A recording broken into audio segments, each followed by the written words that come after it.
afternoon and thanks for joining us. I'm Judy Simpson. Locally grown food provides benefits all across our state. It's an economic boost to farmers, it provides healthy and diverse choices to consumers, and it keeps our working landscape working. As the local food system continues to grow, new economic opportunities are emerging. Rebecca Gollin tells us about developing a skilled workforce trained in getting quality Vermont food to the places and people who need it most.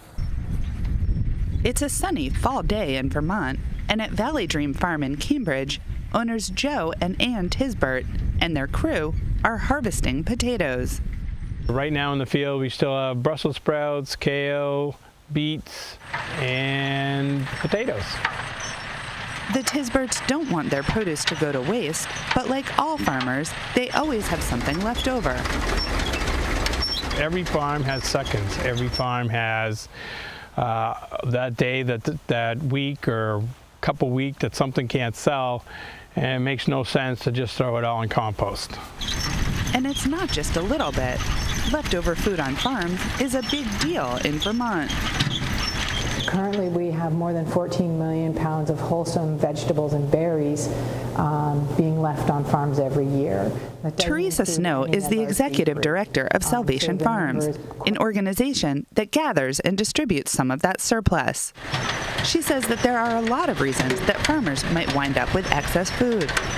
Most of this food exists for reasons outside of a farmer's control, from market demand to environmental realities that affect the quality, the cosmetic quality of the product, or because they lack available or affordable labor, or they don't have the proper infrastructure, or they have competing harvesting and marketing priorities. Snow started Salvation Farms as a way to work with farmers around the state to bring some of those leftovers to the organizations and institutions that feed Vermonters every day. We need to realize that there are more than 80,000 individuals that are considered food insecure in the state, and that we serve more than 19 million institutional meals every year in this state. And meanwhile, these institutions and charitable food sites invest more than $10 million every year on sourcing fresh food from out of state. We distribute it to anywhere where low-income individuals or families access food for free, essentially. So that's food shelves, different soup kitchens, different senior meal sites and community meal sites that are preparing food for pretty much for free or for a very low cost. Hannah Baxter is the gleaning coordinator for Healthy Roots. Healthy Roots is one of the organizations Salvation Farms works with around the state. Baxter works directly with farmers who are willing to donate the food they don't or can't sell. That can mean either picking up surplus from the farmer or gleaning, where Baxter brings volunteers to the farm to gather any viable produce left in the field after the farmer has harvested. Though Baxter never knows exactly what or how much of something she's going to get, it adds up in the long run. We've probably done in the vicinity of 50,000 pounds over like a 7-year period. Tisbert says that before they worked with gleaning organizations, extra food on the farm usually wound up as compost. 50. When we lose food on farms, we lose a lot of investment that the farmer has made, and we lose a lot of resources. And so beyond just losing the nutritional value of the crop for human consumption, we lose all of the inputs from seeds, fossil fuel, water, human labor, solar power. With organizations around the state now doing much of the hands-on work of collecting extra food from farms, Snow and Salvation Farms are working on another hurdle: distribution. If we can actually capture this food, whether it is from the fields or from the wash kind of store pack houses of farmers, then we're going to need other efforts to move this food to people in the state. Part of that effort is Salvation Farms' new Vermont Commodity Program. It's a workforce development program located in Winooski. Gleaned and donated food comes to the facility where program trainees get hands-on experience working with different crops. But what we do is we aggregate these large volumes of surplus. We clean them, we assess quality, we case pack them, and then we make them available. Participants also spend time learning about food safety and preparation. You've really explained why washing the hands for a certain number of seconds and rubbing with soap makes an impact. How do you organize or at least interpret some records that are, for collection of data throughout processing? Why temperature is important? High temperature, low temperature, depends, So, right, it's basically how to understand that there are hazards there and trying to understand what are the most dangerous hazards. Omar Yorzabal from UVM Extension helped set up the facility to comply with food handling standards and also provided safety training to participants. They'll come away from the program with a variety of certificates.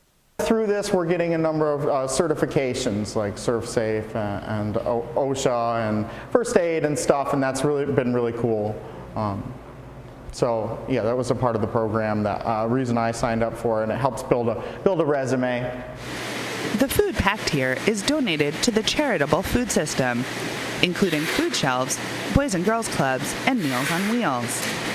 For now, the program is set up to deal with hardier fall harvest crops, like squash, potatoes, and the apples they're packing this day.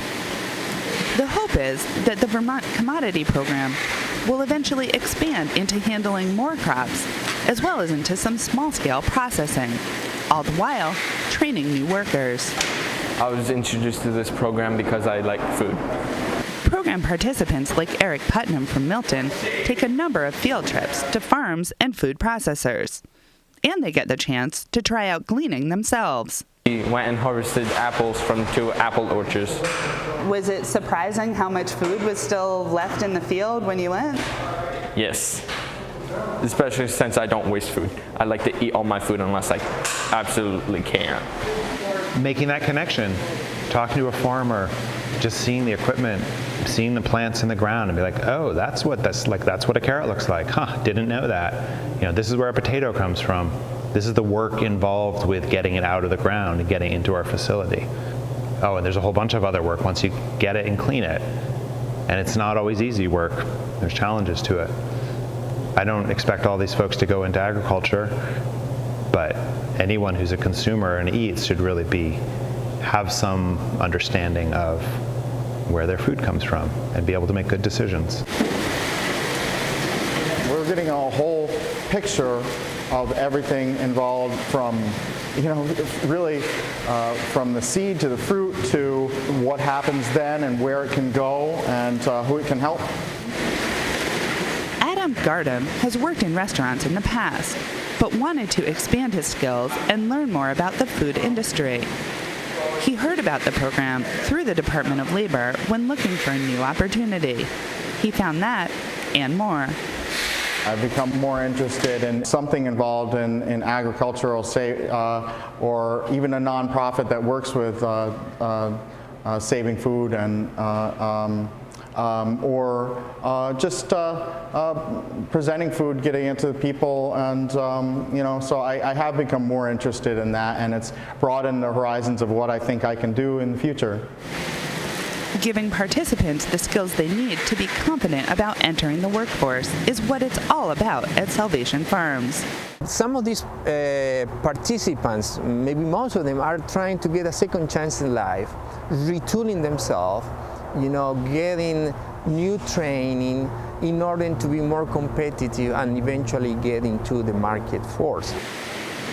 It's a second chance for those that might need it, and a second chance for food that might have gone to compost, but with the help of the Vermont Commodity Program, is instead going to feed Vermonters. In Winooski, I'm Rebecca Gollin with Across the Fence. Well, thank you, Rebecca. Joining me now is the Executive Director of Salvation Farms and the Vermont Commodity Program, Theresa Snow. And with Theresa is Natalie Bakush. Natalie is a trainee in the Commodities Program. Thanks so much for coming in. Theresa, how did you come up with the concept for Salvation Farms and for the Vermont Commodity Program? Great. Well, First, thank you for having us sure. on today. Well, I was working at Pete's Green's organic farm in Craftsbury in 2004 and decided I wanted to engage my local community on the farm, collecting the surplus that he wasn't selling in a way to educate people about the value of local farms. And I was sensing at that time there was a great disconnect between our eaters and our local food system. And through the power of volunteer experiences, as well as the opportunity for people to receive local fresh foods through food access and meal programs, I thought both of those were great opportunities to reconnect people with an essential resource. We all have to eat, right. And there's a great value on our of our local farms. And the commodity program is really just an evolution of how we started.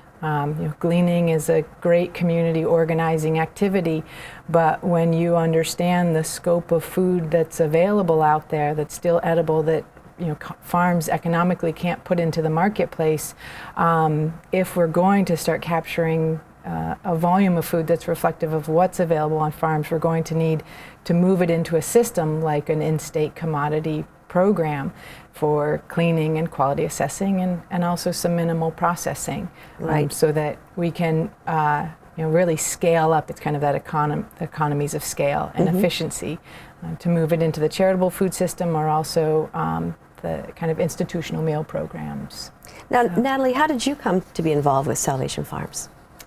I was a student at Sterling College in Craftsbury, and Theresa came in to work with one of our classes on a project involving the Vermont Gleaning Collective, and that was a great experience for me. And I ended up taking some time off from Sterling. I was going through some kind of personal challenges in my life, and I moved to Burlington. Took advantage of some resources here, and it was through Folk Rehab that my caseworker mentioned this job opportunity or this training program at Salvation Farms, and I was immediately excited to see the name, and I just kind of tried to sign up right away and came in for an interview, and that was, Good for you. Well, Theresa, what do you believe is the capacity of the Vermont Commodity Program? Oh, I think the capacity is great. We have an incredible facility that we started leasing earlier this year. Coolers, loading dock. We've got a great pack room for handling produce. A lot of capacity hinges on funding, making sure that we can staff our programs so that we continue delivering high quality training to trainee participants, but also to be able to communicate to farmers this service that we can provide, as well as communicate to the kind of recipient agencies that this product is available. So right now we're handling between 50,000 to 100,000 pounds every couple of months. Wow. In each training cycle. We think that could significantly increase, again, if we have the staff capacity to run a real quality training program. Now, Natalie, what do you believe is the most impactful thing about the work with Salvation Farm? It's kind of interesting because as a sustainable food systems major at Sterling, I'm fascinated by and excited about the putting to use food that would not otherwise be used, right. and putting it back into the food system. But I've really been impacted by the social aspect of the program and what I've experienced with the other trainees, and how we've been able to kind of, people who wouldn't otherwise necessarily come together, we've been able to kind of bond over this common goal and mission, and really have kind of empathy for each other and grow at the same time together, and all learn about the food system when we wouldn't maybe otherwise have the opportunity to do so, and do it by also connecting with the food at the same time, those two things coming together. Fantastic. Now, Theresa, I know you're still looking for more trainees. What should people do if they're interested? Right, so they can visit our website. I think you'll offer the link, and go to the Get Involved page, and there's information. You can also just call our main office, and that's 802-888-4360. We're going to start our second cycle of training on January 9th. Okay, terrific. Well, thank you both for coming in today. Yeah, thank Thank you so much. That's our program for today. I'm Judy Simpson. We'll see you again next time on Across the Fence.